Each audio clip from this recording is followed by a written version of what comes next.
આજરોજ CHC વડિયા મુકામે એક નવી પહેલ સાથે સર્વરોગ નિદાન કેમ્પ યોજાયો। આજરોજ વડિયા CHC મુકામે જિલ્લા પંચાયત અમરેલી અને આરોગ્ય સમિતિ જિલ્લા પંચાયતના ઉપક્રમે એક નવી પહેલ સાથે સર્વરોગ નિદાન કેમ્પ યોજવામાં આવેલ, જે અન્વયે તાલુકા હેલ્થ કચેરી કુકાવાવ તેમજ વડિયા CHCના તમામ મેડિકલ ઓફિસર સાહેબશ્રી, સુપરવાઇઝર સાહેબશ્રી, સ્ટાફજનો દ્વારા તમામ પ્રકારની આરોગ્યની લગત કામગીરી કરવામાં આવેલ હતી, જેમાં દર્દીઓની તપાસણી, નિદાન, હોમિયોપેથિક, એલો દવાઓ, ડાયાલિસિસ, લેબોરેટરી સેવાઓ, આભા કાર્ડ, PM જય કાર્ડ, આધાર કાર્ડ કામગીરી કરવામાં આવેલ।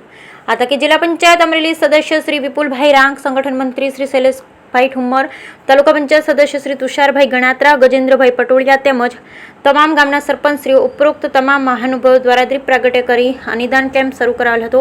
આ તકે આરોગ્ય વિભાગ દ્વારા જણાવવામાં આવ્યું કે ગામડાના છેવાડાના માનવી સુધી આરોગ્યની સેવાઓ મળી રહે તે માટે અગાઉ આયોજન કરી પ્રયાસ કરવામાં આવેલ। બ્યુરો રિપોર્ટ રસિક વેગડા।